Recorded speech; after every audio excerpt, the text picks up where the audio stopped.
remember when I started therapy, my therapist had a chart on the wall with a wheel of human emotions. Okay. So the therapist would say, like, how are you feeling? I'm like, lousy. Well, what does that mean? Okay. Point to the thing, and it's like, angry, incensed, outraged, disturbed. Like it had really specific. And I had to kind of learn, because I had never been taught by my ridiculous parents, how the world of emotions work. And it was in my 30s and 40s that I learned about how feelings. But my son, and not just because of us and his friends, they will be able to tell you with much greater clarity. And you're confident that that's a good thing.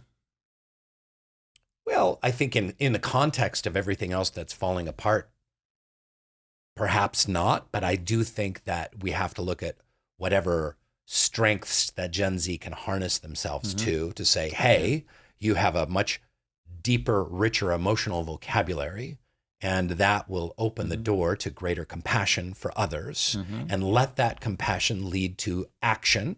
And can your generation, overcome, and I want to talk to you about this, like, how do they right now, how do we pivot this generation? How does this generation pivot themselves to draw on their strengths to make their lives better and the world better? But I guess to come where I'm sort of trying to get to with this is in response to your assertion that boys getting a really developed emotional vocabulary is going to be good for them. It might be, but it might not be. Boys and girls are really different, and it's hard for us to talk about today because we're supposed to act like, gender is a social construction, and boys, and we should expect boys and girls to have the same emotionality, and that's just not true. Boys and girls are really different in what they like and in what their path is to flourishing. And so I'll ask you this: suppose you take 100 boys who are anxious, lonely, depressed, disengaged. Half of them, we're going to go through the sort of thing you're talking about. Let's help them understand their emotions. Let's help them make better decisions. Let's do social emotional learning. Let's go with all the stuff that Gen Z is being given, and let's try to get them through a psychological therapy pathway to mental health. The other half, it's going to be action-oriented. They feel useless. This is more true for the boys than the girls. The boys say they feel useless. Their lives have no purpose. That's true for both sexes. Boys need to be more active. Boys, on average, boys are more active. Boys care more about affecting the physical world. They want to build something, knock something down, fight, play, fight. And we keep pushing them to be more like girls. This has been going on since the 90s.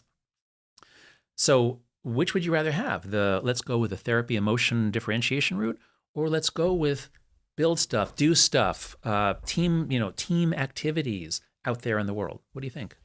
Well, I think that's a false dichotomy that you're creating. Okay. I think you do both. And I think that, I just want to push back on that. I think that, forgive me the use of the phrase, but for lack of a better phrase, the toxic masculinity that boys were raised under in the 70s and 80s, where vulnerability the was bullying seen, you described. Vulnerability was seen as a weakness, kindness, tenderness, compassion were seen as maladaptive traits for a young man. The fact that young men tend toward a greater understanding of those qualities, I think is only good. Now, wait, is only good? Is only good.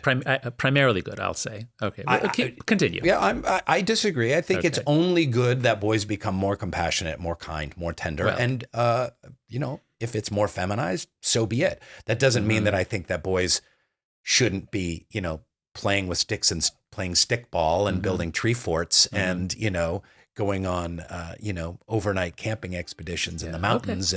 I think it's a false dichotomy. The Soul Boom Podcast. Subscribe now on YouTube, Spotify, Apple Podcasts, and wherever else you get your stupid podcasts.